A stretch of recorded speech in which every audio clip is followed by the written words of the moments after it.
ముఖ్య అతిథిగా సభాధ్యక్షులుగా ఉన్న అశోక్ గజపతిరాజు గారికి, ముఖ్య అతిథిగా విచ్చేసిన పెద్దలు గౌరవనీయులు స్పీకర్ ఆయన్న పత్రి గారికి, ఎంతసేపు అందరూ కూడా పివిజి రాజు గారి గొప్పలు, ఆయన చేసిన ధర్మాలన్నీ, దాన ధర్మాలన్నీ చెప్పారు.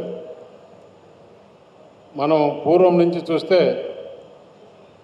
ఎవరైనా దానం చేస్తే కర్ణుడు లాంటి వాడని చెప్పారు.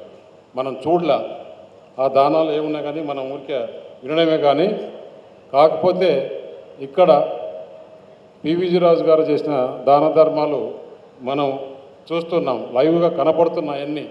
ఇవి విజయనగరం జిల్లా కానీ అటు ఒరిస్సా నుంచి మచిలీపట్నం వరకు వారు చేసిన దాన ధర్మాలన్నీ కూడా మనం చూసాం. ఆ పుస్తకం చదివితే, పుస్తకం చదవకన్నా ముందు కూడా కొన్ని విషయాలు ఇక్కడికి వచ్చినప్పుడు నేను తెలుసుకున్నా. అసలు అలాంటి వ్యక్తులు మనకు భారతదేశంలో, మన ప్రాంతంలో ఉండడం నిజంగా మన అదృష్టం. ఇది ఒక చిన్నపిల్లలకి అందరికీ కూడా రామ్మోహన్ చెప్పినట్లు అందరికి కూడా తెలియజేసే బాధ్యత మన పైన ఉంది. ఎందుకంటే పల్లెటూరు నుంచి ప్రధాని దాకా పలుకుబడిన వ్యక్తి అన్నీ వదిలేసి సింహాసనం అప్పన్న నీడలో గోశాలలో చివరి రోజుల్లో గడిపారంటే అది చిన్న విషయం కాదు. అలాగే ఆయన పార్లమెంటు మెంబర్గా ఉండి ఇన్ని పనులు చూసుకుంటూ కూడా 4 పర్యాలు పార్లమెంట్లో ఉండి నేను రికార్డు వెరిఫై చేశా. ఒక్కరోజు కూడా ఆయన ఆబ్సెంట్ లేదు. అది ఆయన గొప్పతనం. అలాగే ఆగర్భ శ్రీమంతుడు. సోషలిస్టు పార్టీని ఎంచుకోవడం అందరినీ ఆశ్చర్యంలో ముంచెత్తింది అప్పట్లో. ఇవన్నీ కూడా చరిత్రలో నేను ఇక్కడికి వస్తున్నానంటే ఆయన గురించి ముందు ఎప్పుడు చూడలేదు. కానీ నాకు అశోక్ గజపతిరాజు గారు, నేను పార్లమెంటుగా ఉన్నప్పుడు కానీ నాకు దాదాపు 89 నుంచి అశోక్ గజపతిరాజు గారు పరిచయం. నిజంగా అలాంటి నిరాడంబరంగా ఇంత వంశంలో పుట్టి ఇంత రాజవంశంలో ఉండి కూడా ఆయన ఎంత మామూలుగా ఉంటారంటే, పార్లమెంట్లో నేను అప్పుడు మెంబర్గా ఉన్నాను. ఈయన కొత్తగా పార్లమెంట్కి వచ్చి, అంటే ఫస్ట్ టైం ఎంపీగా వచ్చినప్పుడు ఢిల్లీకి వచ్చారు.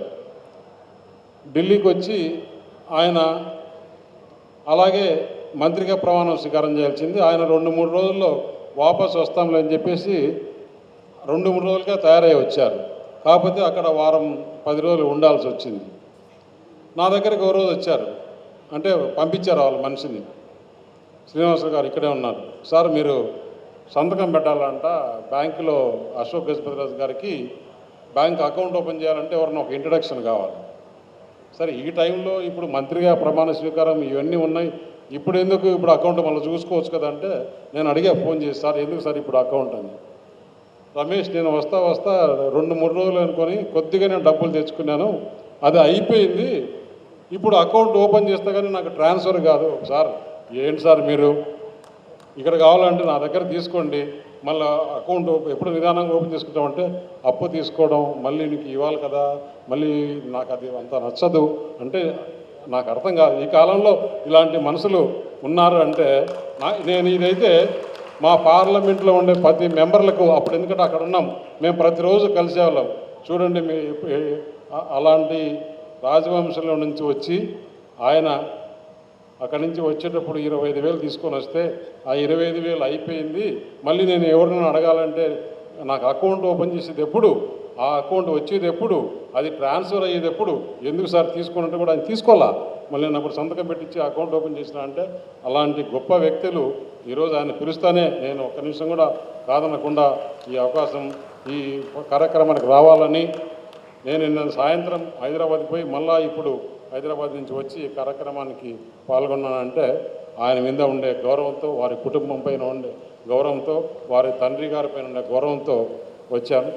అలాగే ఇదంతా కూడా ఒక పెద్ద, అదే మనం అప్పుడు అనుకున్నాం కదా, కర్ణుడు ఏం చేశాడో మనకు తెలియదు. కానీ నిజంగా ఈయన కర్ణుడు ఇప్పుడు మనం చూసే కర్ణుడు అని చెప్పేసి అందరికీ తెలియజేయవలసిందిగా కోరుచు ఈ అవకాశం ఇచ్చిన పెద్దలకు అందరికీ ధన్యవాదాలు తెలియజేస్తున్నాను.